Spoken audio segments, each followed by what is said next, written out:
ესე იგი, მე არ ვიცი, ხალხი ფსიქიკიდან და ჭკუიდან არის გადასული. ესე იგი, ბავშვებსაც კი ფსიქიკას უბახიჯებენ, ეხლა სოციალურ ქსელში რეებს არ წააწყდები, კაცი, აი ზოგჯერ აი ვაკვირდები ინფორმაციებს და აი ესე იგი, ბავშვს საჭმევს ქალბატონი. აი სადამდე მივიდა ხალხი. ეხლა მინდა განახოთ ეს სოციალურ ქსელში ტრიალებს, თორე ხა ჩემი გადაღებული კი არ არის, ერთი აი გაყურებინებთ ერთი. ყველგან პოლიცია არსად სამართალი. ყველგან პოლიცია არსად სამართალი. თინათე ცეცხლი ოლიგარქიას.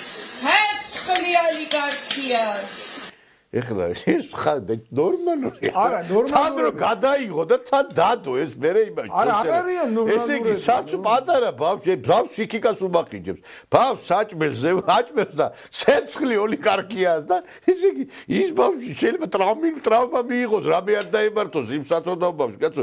ბავშვი, ესე იგი, ავანწყობებით არის. არა, ნუ ეს უკვე ავანწყობია. ნორმალურია ხალხო, აი, ხალხი ჭკუიდან გადაიყვანა, ამ დასავლეთმა ჭკუიდან გადაიყვანა გეუნებით რა. ესენი ვინ არიან? ხალხი ჩაფურთხებას რო იტყვის ადამიანი რო საჭმელში უნდა იმას ქონდა ჩაუფურთხო და ისაო რა. აი ესეთი ნორმალურები არიან საერთოდ. იფურთხება აკლემი და ნუ აკლემებს ემბავს. არა, ბავშვი შეიძლება ბავშვს საჭმელი აჭამა და ცეცხლი ოლიგარქიას. და თან ტაშუკრა.